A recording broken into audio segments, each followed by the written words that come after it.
એજ્યુકેશનમાં માતૃછાયા કરીને વિદ્યાલય આપનું સ્વાગત કરે છે. ધોરણ 10ની અંદર આજે આપણે વિજ્ઞાન વિષયમાં પ્રકરણ નંબર 10ની વાત કરવાના છીએ. પ્રકરણનું નામ પ્રકાશ, પરાવર્તન અને વક્રીભાવ. આપણે વિદ્યાર્થી મિત્રો આપણી આજુબાજુની જેટલી પણ વસ્તુ છે તેને આપણે જોઈ શકીએ છીએ. તો એ વસ્તુને ક્યારે આપણે જોઈ શકીએ છીએ? જ્યારે એ વસ્તુ પર પ્રકાશ આપાત થાય છે અને ત્યાંથી વસ્તુ પરથી પ્રકાશ પરાવર્તિત થઈ અને આપણી આંખમાં જ્યારે આવે છે ત્યારે તે વસ્તુ આપણને દેખાય છે. આમ કોઈ ઓરડામાં જ્યારે લાઇટ ચાલુ હોય છે ત્યારે ઓરડાની તમામ વસ્તુઓ આપણને દેખાય છે. જ્યારે ઓરડામાંથી લાઇટ દૂર થાય છે એટલે કે બંધ કરી દઈએ ત્યારે ઓરડાની તમામ વસ્તુ એ દેખાતી નથી. એટલે પ્રકાશ એ વસ્તુ પરથી પરાવર્તિત થઈ અને આપણી આંખમાં જ્યારે પ્રવેશે છે ત્યારે તે વસ્તુનું પ્રતિબિંબ એ આપણી આંખમાં જોવા મળે છે અને આપણને વસ્તુ એ દેખાય છે. વિદ્યાર્થી મિત્રો, દિશામાંથી એ પ્રકાશ આરપાર પ્રવેશી શકે છે એટલે કે પરાવર્તિત થાય છે. તો એવી ઘણી વસ્તુઓ છે જેમાંથી પ્રકાશ એ આરપાર એ જઈ શકે છે. જે રીતે પાણી, કેરોસીન, કાચ જેમાંથી પ્રકાશ આરપાર પ્રવેશી શકે છે તો એ પરાવર્તિત થાય છે. વિદ્યાર્થી મિત્રો, પ્રકાશ એ સૂર્યક પથ પર ગતિ કરે છે તે આપણે જાણીએ છીએ. કેમ કે પ્રકાશની એક લાક્ષણિકતા છે તે એ સૂર્યક પથ પર એ ગતિ કરે છે. પરંતુ અમુક સંજોગોમાં જ્યારે પ્રકાશની સૂર્યક પથ પર ગતિ કરે છે ત્યારે તેની વચ્ચે કોઈ વસ્તુ આવી જાય છે ત્યારે ત્યાંથી તે વાંકું વળે છે, ત્યાંથી તે તેની દિશા બદલે છે. તે અમુક સંજોગોમાં જોવા મળે છે. તો આવી પ્રકાશની લાક્ષણિકતાઓના કારણે પ્રકાશની અનેક ઘટનાઓ એ જોવા મળે છે. જેમ કે મેઘધનુષ્ય એ 7 રંગોનું એ આપણને જોવા મળે છે. તેમાં પણ પ્રકાશની લાક્ષણિકતા છુપાયેલી છે. અરીસામાંથી આપણે જ્યારે જોઈએ છીએ ત્યારે આપણું પ્રતિબિંબ જોવા મળે છે. તે પણ પ્રકાશની લાક્ષણિકતા છે. તારાનું ટમટમવું તે પણ પ્રકાશની એક અનેરી ઘટના છે. પ્રકરણ 11ની અંદર આપણે આવી ઘટનાઓની વાત કરવાના છીએ. તેને સમજવા માટે આપણે આ પ્રકરણની અંદર આપણે પ્રકાશના જે મુદ્દાઓ છે તે સમજીશું. હવે વિદ્યાર્થી મિત્રો, આપણને પ્રશ્ન થાય કે પ્રકાશ એટલે શું? તો પ્રકાશ એટલે કે આંખમાં સંવેદના ઉપજાવતા વિદ્યુત ચુંબકીય કિરણોને પ્રકાશ કહે છે. અહીંયા શબ્દ વાપર્યો છે વિદ્યુત ચુંબકીય કિરણો, એટલે કે તે તરંગ સ્વરૂપે હશે એટલો આપણને ખ્યાલ આવે કે આંખમાં જે આપણને સંવેદનાઓ ઉપજાવે છે તેવા વિદ્યુત ચુંબકીય કિરણોને પ્રકાશ કહે છે. આ પ્રકાશના એ ગુણધર્મો જોવા મળશે. જેમ કે પ્રકાશ એ ઉર્જાનું સ્વરૂપ છે, એ તરંગ સ્વરૂપે જોવા મળે છે. પ્રકાશની કોઈ માધ્યમની જરૂર નથી. તો વિદ્યાર્થી મિત્રો, પ્રકાશની માધ્યમની જરૂર ના હોય તો કેવા તરંગોને કેવા તરંગો કહીશું? તો કે બિન યાંત્રિક તરંગો. એ આપણે આગળના ધોરણમાં ધોરણ 9ની અંદર આપણે વાત કરી ચૂક્યા છીએ. પ્રકાશ એ સૂર્યક પથ પર એ ગતિ કરે છે. હવે પ્રકાશની ઝડપની વાત કરીએ તો શૂન્ય અવકાશમાં તેની ઝડપ 3 × 10⁸ મીટર પ્રતિ સેકન્ડ છે. અને પ્રકાશ જે આપણને દેખાય છે તો તે દ્રશ્યમાન વિસ્તારની વાત કરીએ તો એ 4 × 10⁻⁷ મીટરથી કરીને 8 × 10⁻⁷ મીટર સુધીની હોય છે. તે વિસ્તારમાં એ દ્રશ્ય વિભાગ છે, તેમાં આપણે દરેક વસ્તુ એ જોઈ શકીએ છીએ. તેનો ડાયાગ્રામ પણ તમે જોઈ શકો છો કે દ્રશ્ય વિભાગ ક્યાં આવે છે. તેના પછી અલ્ટ્રાવાયોલેટ છે, એના પહેલાં ઇન્ફ્રારેડ છે, તે તમે જોઈ શકો છો. અને આગળના ધોરણમાં તેની વાત પણ આપણે શીખી ગયા છીએ.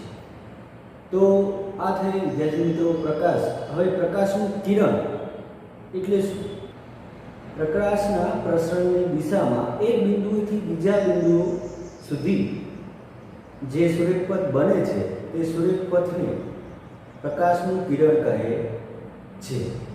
તો વિદ્યાર્થી મિત્રો, જો આપણે જોઈએ કે જે પ્રકાશના જે પ્રસરણની દિશા છે એ પ્રસરણની દિશામાં આપણે એક બિંદુથી બીજા બિંદુ સુધી બે બિંદુને જો જોઈન કરીએ અને તેમાંથી એ સૂર્યપથ એ પ્રકાશનું કિરણ કહે છે.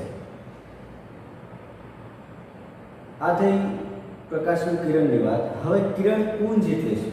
તો જે આ પ્રકાશના કિરણો છે એના સમૂહને કિરણ પુંજ કહે છે.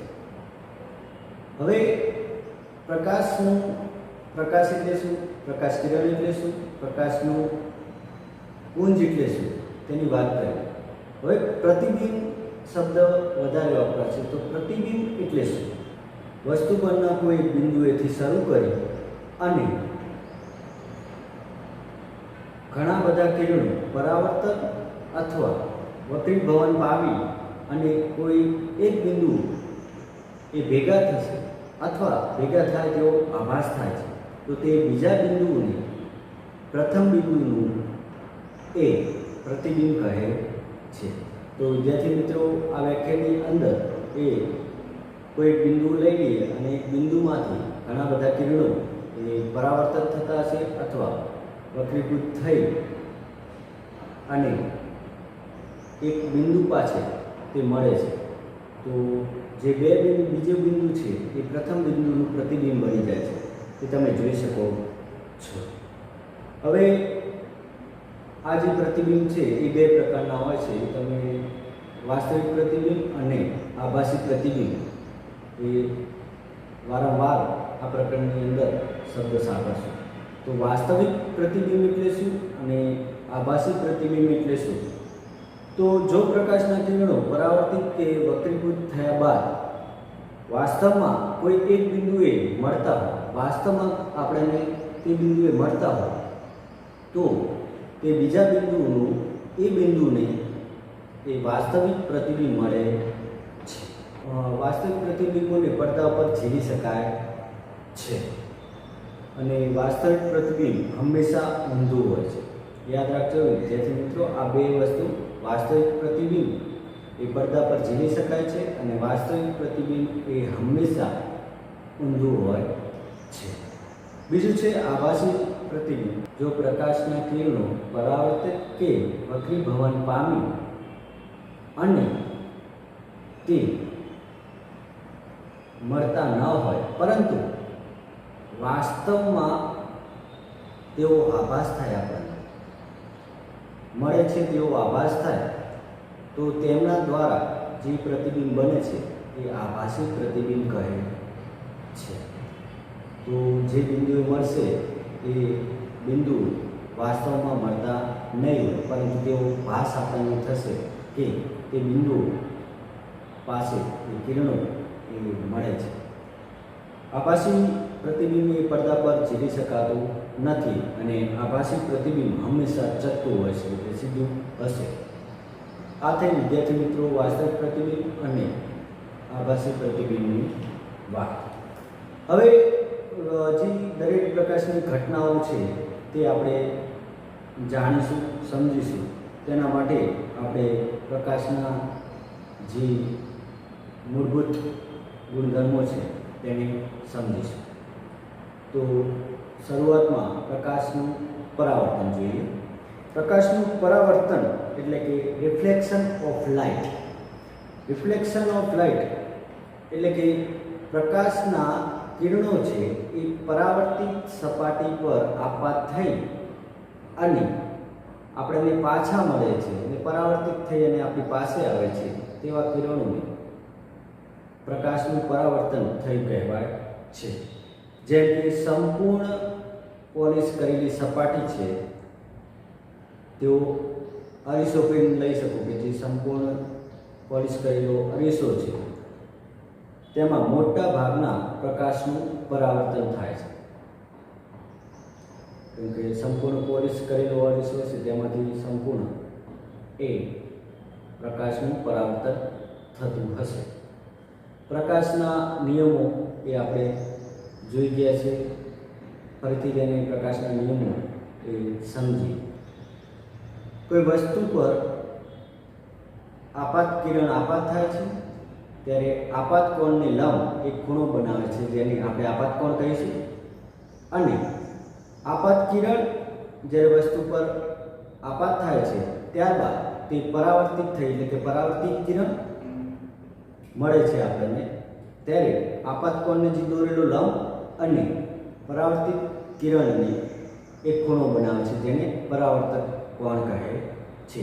તો આપાત કોણ અને પરાવર્તક કોણ એ સમાન છે એ આપણે પહેલા નિયમનું એ પરાવર્તકનો નિયમ એ જ છે. બીજા નિયમની વાત કરીએ તો આપાત કિરણ, આપાત કોણને દોરેલો લંબ અને પરાવર્તિત કિરણ એ એક જ સમતલમાં હોય છે. આ થયો વિદ્યાર્થી મિત્રો પરાવર્તનનો બીજો નિયમ. ગોળીય સપાટી સહિત બધી જ સપાટીઓમાં પરાવર્તનના નિયમો એ લાગુ પડે છે. હવે વિદ્યાર્થી મિત્રો સમતલ અરીસાની વાત કરીએ તો સમતલ અરીસામાં આપણને જ્યારે ઊભા રહીએ છીએ ત્યારે આપણને થોડાક પ્રશ્નો થવા જોઈએ. જેમ કે સમતલ અરીસામાં જ્યારે આપણે ઊભા રહીએ છીએ ત્યારે આપણને આપણું પ્રતિબિંબ જોવા મળે છે. તો આ પ્રતિબિંબ કેવું છે, કેવડું છે, કેટલું મોટું છે, કેવા પ્રકારનું છે તેવા આપણને પ્રશ્ન થવા જોઈએ.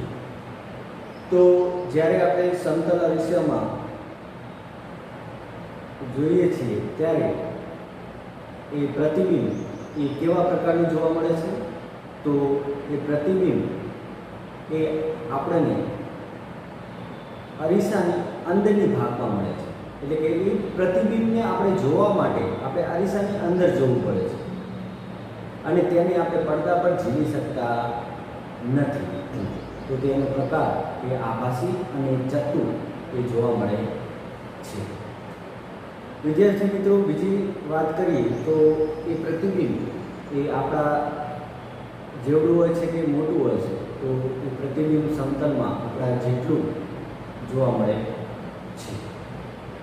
હવે જે પ્રતિબિંબ છે એ કેટલા અંતરે જોવા મળે છે. તો એ પ્રતિબિંબ આપણે જે અંતરે ઊભા રહીએ છીએ તેટલા જ અંતરે એ પ્રતિબિંબ આપણને જોવા મળે છે વિદ્યાર્થી.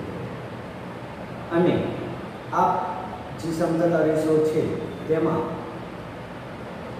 જ્યારે આપણે ઊભા રહીએ છીએ ત્યારે જે પ્રતિબિંબ છે એ જે પ્રતિબિંબ છે તેમાં એ બાજુઓ બદલી જશે. એટલે કે તેની જે આપણા ડાવા હાથ હોય એ જમણો થઈ જશે અને જમણો હાથ એ આપણને ડાવો જોવા મળશે. એટલે કે આપણે સમતલ અરીસામાં કોઈ બુક રાખી અથવા કોઈ લખાણ લખીએ ત્યારે તે આપણને ઉલટા જોવા મળે છે. એટલે કે તેની દિશા એ બદલાઈ જાય છે. એટલે કે આ પ્રતિબિંબોની બાજુઓ ઉલટાઈ જાય છે. તો આ થઈ વિદ્યાર્થી મિત્રો સમતલ અરીસા પરથી આપણને પરાવર્તન વિશે થોડો વધારે ખ્યાલ આવશે કે પરાવર્તિત સપાટી પરથી પ્રતિબિંબો એ કેવા મળે છે અને કઈ રીતના મળે છે. હવે વિદ્યાર્થી મિત્રો નવા એક ટોપિકની વાત કરીએ, ગોળીય અરીસા. ગોળીય અરીસાઓ એટલે શું? જે અરીસાની પરાવર્તિત સપાટી એ ગોળાકારની બાજુનો એક ભાગ હોય તેને ગોળીય અરીસો કહીશું. એટલે કે વિદ્યાર્થી મિત્રો જે બાજુ છે એ ગોળો હશે એ પરાવર્તિત સપાટી પણ હશે. પરાવર્તિત સપાટીનો ગોળાકારનો એક ભાગ હશે એને આપણે ગોળીય અરીસા તરીકે ઓળખીએ છીએ. ગોળીય અરીસામાં પરાવર્તિત સપાટી અંદર તરફ હોઈ શકે અથવા બહાર તરફ હોઈ શકે, એટલે કે એના બે ભાગ પડશે, અંતર્ગોળ અરીસો અને બહિર્ગોળ અરીસો. અંતર્ગોળ અરીસો એટલે શું? જે ગોળીય અરીસાની પરાવર્તિત સપાટી એ અંદર તરફ વક્રકાર હોય તો તે અરીસાને અંતર્ગોળ અરીસો કહીશું. તો બહિર્ગોળ અરીસો જે અરીસાની જે ગોળીય અરીસાની પરાવર્તિત સપાટી એ બહારની તરફ એ વક્રકાર હોય તો તેને બહિર્ગોળ અરીસો કહે છે. અંતર્ગોળ અરીસામાં વિદ્યાર્થી મિત્રો એ પ્રતિબિંબ આપણને વાસ્તવિક અથવા આભાસી બંનેમાંથી એક મળશે. તે વસ્તુના અંતર પર આધારિત રહેશે. બહિર્ગોળ અરીસામાં વિદ્યાર્થી મિત્રો બધા જ અંતરો માટે એ હંમેશા આભાસી પ્રતિબિંબ જોવા મળશે.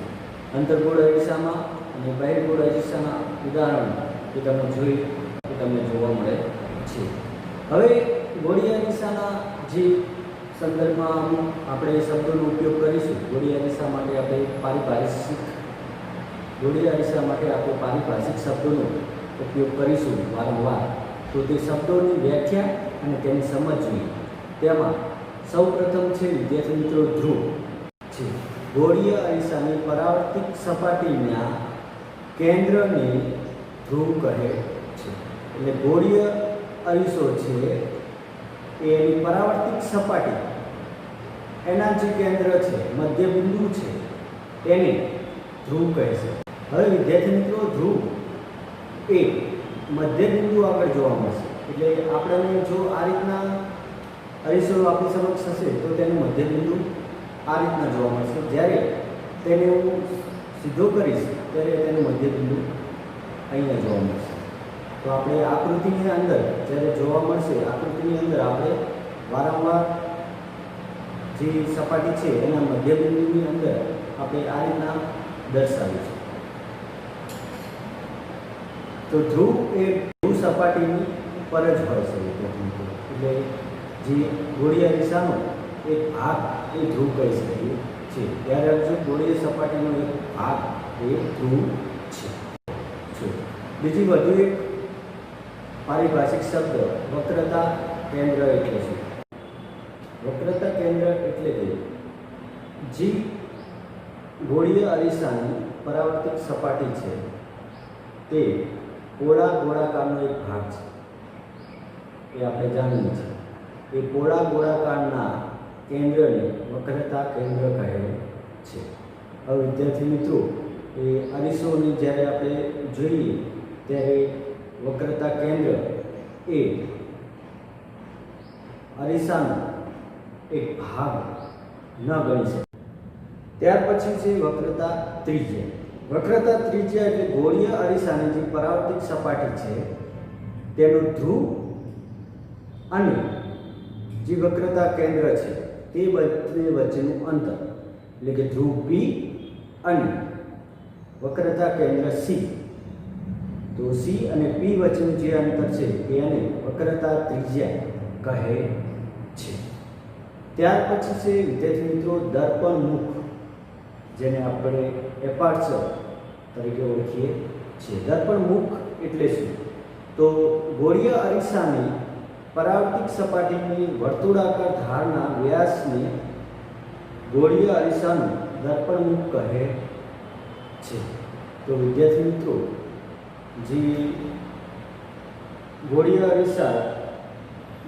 અરીસા છે એની પરાવર્તિત સપાટીની જે ધાર છે એ ધારના વ્યાસને આપણે દર્પણ મુખ કહે છે. તમને લેખા છે વિદ્યાર્થી મિત્રો કે M ડેશ એ દર્પણ મુખ તરીકે ઓળખવામાં આવે છે. હવે વિદ્યાર્થી મિત્રો દર્પણ મુખ એ વક્રતા ત્રિજ્યા કરતાં ઘણું નાનું જોવા મળે છે. વધુ એક જે શબ્દ છે એની વાત કરીએ તો મુખ્ય અક્ષ. તો વિદ્યાર્થી મિત્રો આપણે ધ્રુવ અને વક્રતા જે કેન્દ્ર છે તેમાંથી એક કાલ્પનિક રેખા વિચારો. તો જે કાલ્પનિક રેખા જે પસાર થાય છે તેને આપણે મુખ્ય અક્ષ તરીકે લઈશું, એટલે કે તેની મુખ્ય અક્ષ કહે છે. વધુ એક ટોપિકની ચર્ચા કરીએ તો મુખ્ય કેન્દ્ર એટલે શું? તો વિદ્યાર્થી મિત્રો, મુખ્ય કેન્દ્રની વાત કરીએ તો અંતર્ગોળ અરીસા પર આપાત થતા અને મુખ્ય અક્ષને સમાંતર કિરણો જ્યારે પરાવર્તિત થઈ અને મુખ્ય અક્ષ પરના કોઈ એક બિંદુ પાસે ભેગા થાય છે ત્યારે તે બિંદુને એ મુખ્ય કેન્દ્ર કહે છે. તે બિંદુને મુખ્ય કેન્દ્ર પણ કોનું અંતર્ગોળ અરીસો લીધો છે તો અહીંયા અંતર્ગોળ અરીસાનું મુખ્ય કેન્દ્ર કહે છે. બહિર્ગોળ અરીસા માટે કહીએ તો બહિર્ગોળ અરીસા પર આપાત થતા મુખ્ય અક્ષને સમાંતર કિરણો પરાવર્તિત થયા બાદ એ કિરણો એ ભેગા થાય તેવો ભાસ થતો તો તે બિંદુનું એ મુખ્ય કેન્દ્ર કોનું બહિર્ગોળનું મુખ્ય કેન્દ્ર કહે છે. બીજે પારિભાષિક પદની વાત કરીએ તો તે છે કેન્દ્ર લંબાઈ.